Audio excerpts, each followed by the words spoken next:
Hey traders, welcome to Charts and it's not yet coffee because there's still some tea with lemon. Almost feeling back to normal, which is perfect, which is good because we have the second and final webinar coming up tonight. I'll tell you what, gang, I love doing the first one even with 100-degree fever, but tonight this has been what I've been doing most of since June. And it's been what's been making the biggest difference. And the simple shift is freeing ourselves up from not caring what's going to happen tomorrow. And nowhere is that probably a better conversation to have than today, because we've got the FOMC today. We know we've got this hot zone at 2 p.m. And the cool thing about day trading is, in this post and ADP morning, day trade the crude oil inventories. Just look for fades on that opportunity. Get flat before FOMC. Day trade if we have the edge, the aftermath of the FOMC 3/4 of a point hike, which, by the way, is fully discounted. Nobody but nobody is thinking they're not going to at least hike the 3/4 of a point. And you might say, Rog, how do you know? Have you talked to everybody? Kind of. Kind of. That's a good question. Kind of, because if anything, the smaller conversation that's being had, and they're not a vocal minority in any way, but the smaller conversation that's being had is maybe they only hike half a point, not 1 point or greater. Maybe they only and it's less than 10%. Look at this, 90% probability. That's fully discounted to me.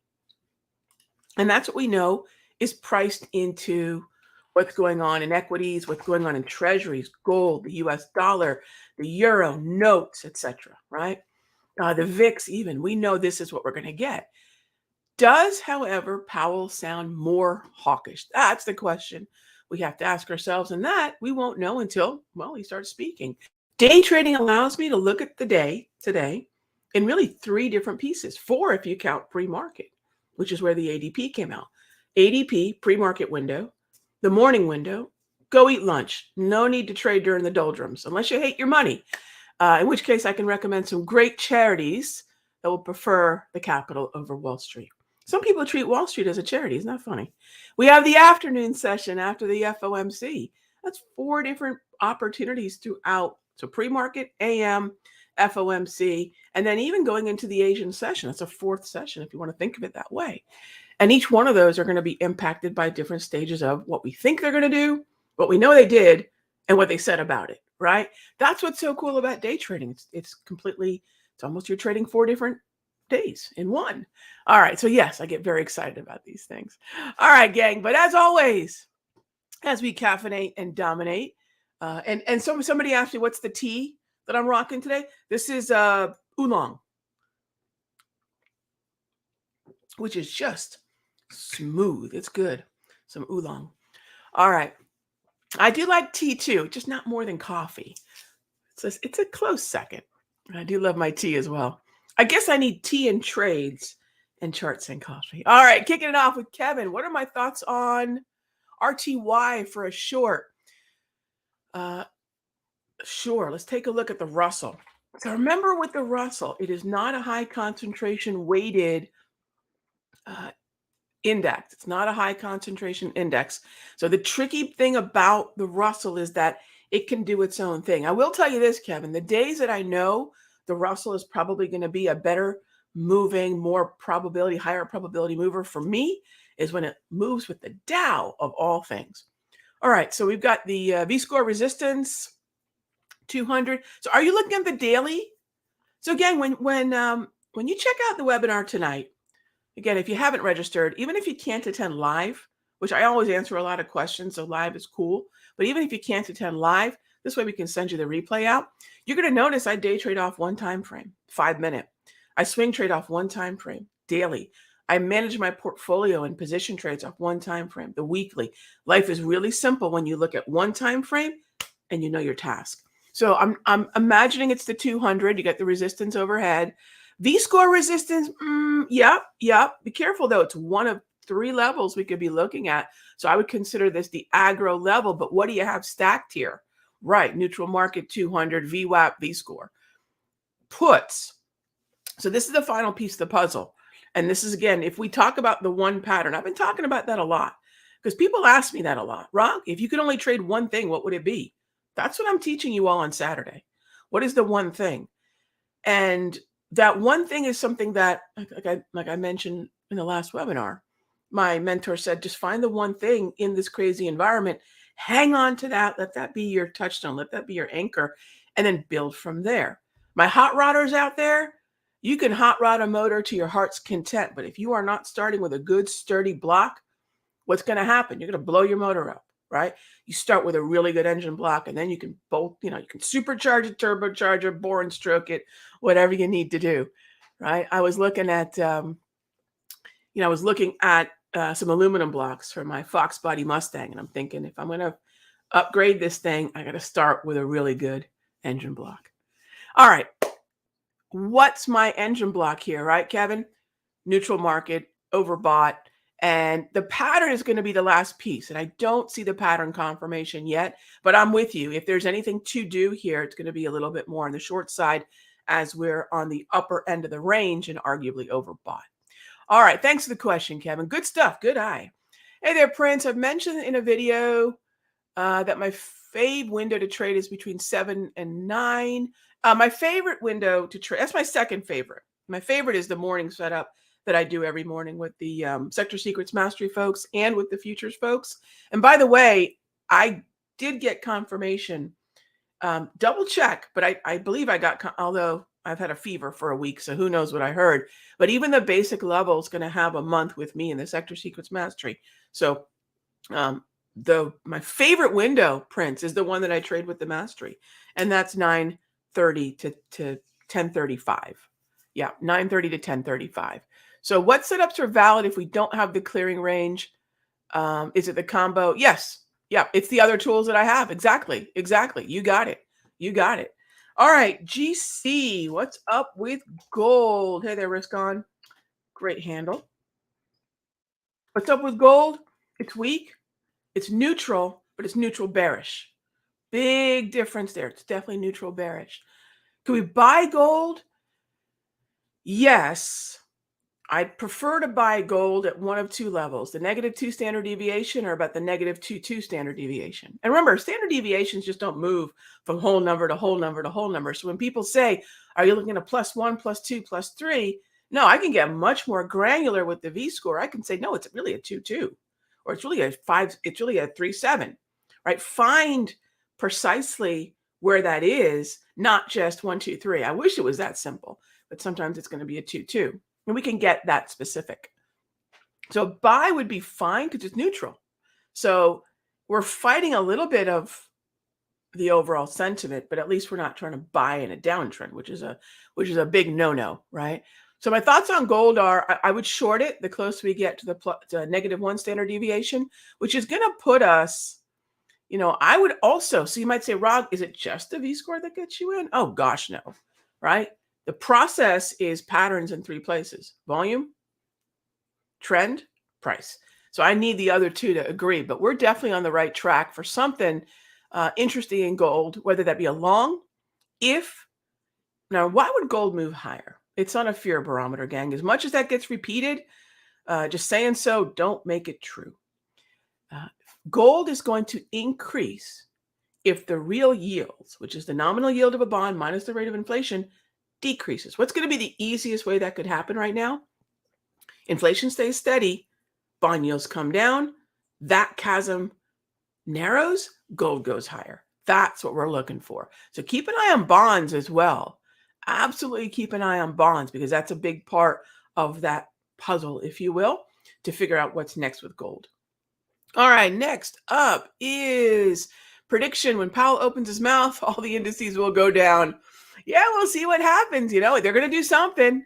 Beanie, I'm with you. They're going to do something. That's for darn certain.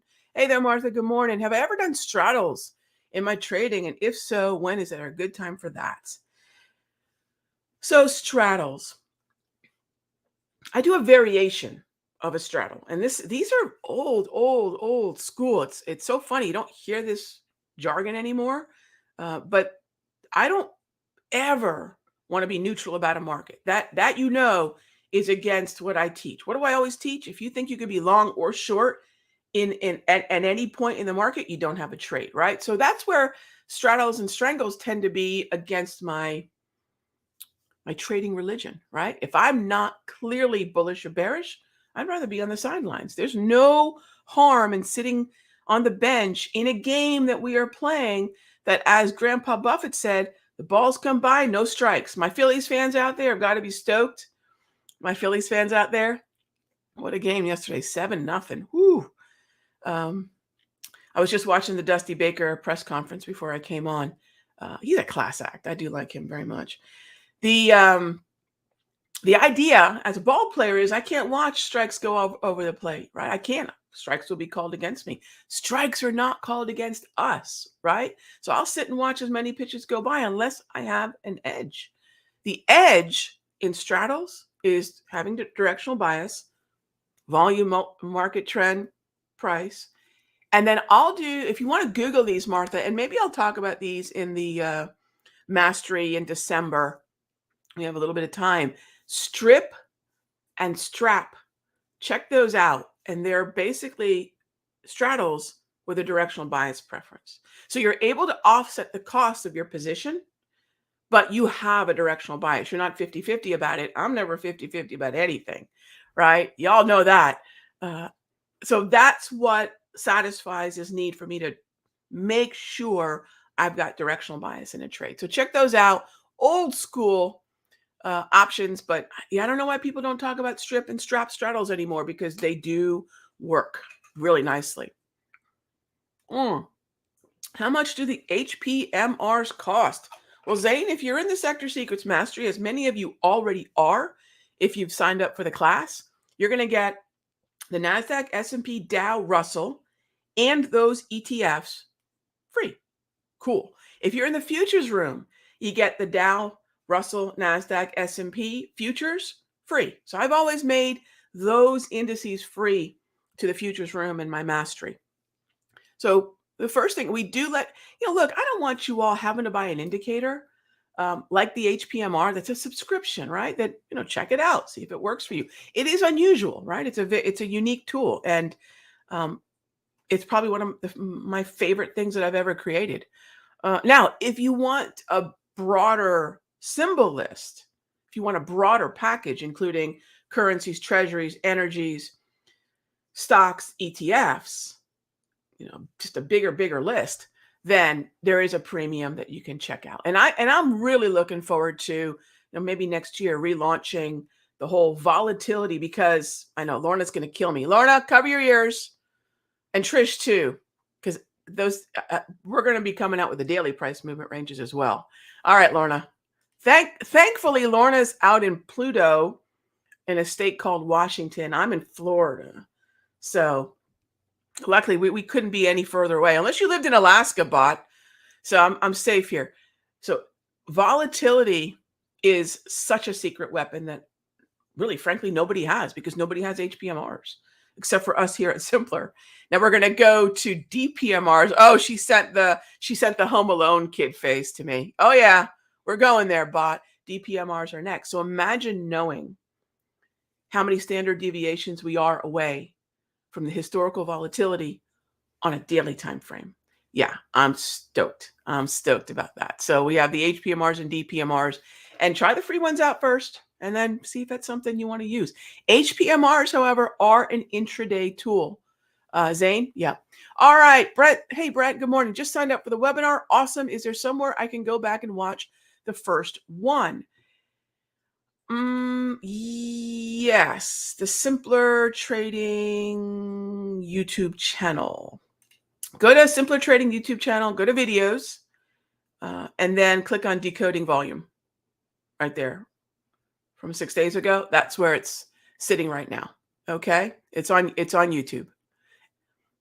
All right, next up is I'm a futures MES day trader, so it's very tempting. So we do have MES in the paid package, but Zane, all you need is the ES, because this is what I teach traders when they're intraday trading.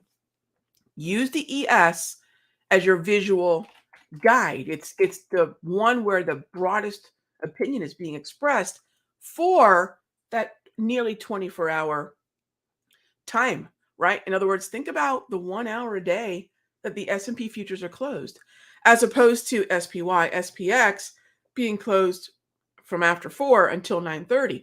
So you get a more complete view of the S&P on those futures. However, when the ES hits a setup, does anyone here think that the SPY, SPX, or MES are not doing the same thing? They're just different variations of that same idea that the ES represents in the most complete way.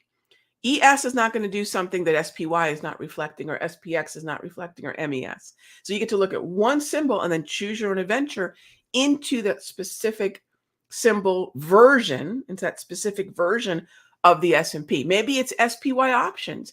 Maybe you want to sell SPX options. Maybe you want to grab micros on the MES. That's really, really easy and cool. And that's why I look at the one symbol. All right. So yeah, check it out. And I think you'll really be happy with what it tells you. What is the name of the TOS indicator that gives anchored volume weight average? I use a VWAP. I use an anchored VWAP, Tim. That's what, always anchored. Always anchored. All right. I love looking at mountains and valleys. You know, it's been a long time. That might be the best handle yet, unemployed smoker. I love the mountains and valleys too. I've been in flat Florida for a long time. I'm a small account, so I use micro since volume patterns are almost identical. Exactly. And remember, gang, when you look at the ES, the cool thing about Choose Your Own Adventure is you can scale into the appropriate asset class. Maybe it's options versus futures. Maybe it's debits versus credit, or credit versus debit. That's the main difference between trading SPY, where I would go debit, and trading SPX, which I know the bot does, and she goes with the credit, right? Sorry, I'm looking at the chatter between Trish and I know I'm making y'all crazy. But I do want to remind everybody, when you're looking at volume, the same way I'll tell you, if you're looking at, so Zane, if you're looking at you said the volume patterns are almost the same. Remember, if I've got a price-based tool, maybe it's Darvis, maybe it's a moving average, or whatever you're using now, maybe it's Ready and Fire or Squeeze or whatever. If you don't know the volume sitting at the level there, what we don't know is if the price indicator is accompanying size, accompanying volume. And you're going to see a lot of examples tonight. So when we look at the you know what? I am curious right now. Let's take a look. So we have the ADP that came out. Look how quiet this is. Wow. Look how quiet this is. We're not even at the extremes in volatility, gang. Not even close. This is pre-Federal Reserve. Look at the treasuries. We're not even at those extremes. We're not even at them. And look at what we're doing right now. We're just clinging to a very narrow range. Very narrow. And we're stuck. We're stuck in volume. That's exactly what's happening right now. Almost like a gravitational pull. Now, without volume on there, it might look like there's an opportunity to be had, but not yet. Not yet. Really interesting. This is the bond futures. Let's take a look at the dollar. I got a lot of questions about the dollar. What's happening with the dollar right now? Dollar's having an inside day. So what do I want to know about an inside day? What are the volume support and resistance levels at the upper and lower end of it? Right now, it's a +2 standard deviation, and it's a negative, right? And bot saying right now, yeah, exactly. Hey, bot, 100%. I'm slacking with bot. Stuck right now at the anchored VWAP. Gang, a lot of times when a market's unable to move and we're looking at price and it looks like it's spinning its wheels, it has nothing to do with price. It has everything to do with that volume-based support and resistance. And I think that's where a lot of you will see that you're able to turn the corner, because now your price levels, however you're looking at price, right, has a different context. You're saying, oh, well, no one's there. That price level, we put in a high, but nobody cares. right? We're looking for where people care. Where they care, they change your opinion, they engage the market, and the market moves. And if you've ever been in a market that seems stuck, or if you've ever been in a trade that looked like it was a sure thing short, and all of a sudden it rips higher and squeezes, it was volume that did it. And that's where, when we look at the S&P and we see why each time it looks like this market should just be circling the drain and plummeting to lower lows, it's ripped higher, ripped higher, ripped higher. Every one of those wasn't priced, because look, here you have a lower low, another lower low, another lower low. These were new lows on the year that should have, normally ushered in the markets selling off much more than they did. What do they do instead? They rallied. Why? Because nobody cared to short down there. Few sell stops were hit, suckered into the market, and then we ripped higher. And that is what volume will do when you don't know it's hiding around the corner. Hope that makes sense. Hope that makes sense. All right. Cash in some best handles today. My gosh. You all are bringing your A game with the handles. I hope the handles are this fun when I see you all in the webinar tonight. I love, oh my gosh. Cash insomnia. I'm making so much money I don't sleep. I love it. Thanks again. Yeah, smash that like button, gang. I appreciate everyone being here. And I will see you tonight, 8 p.m. Even if you can't make it live, register. We'll get the webinar out to you. But I sure hope you can make it live, because I want to take those questions, prepare us for Saturday, and then we can just get to work. All right, gang. Be good to each other. I'll talk with you soon.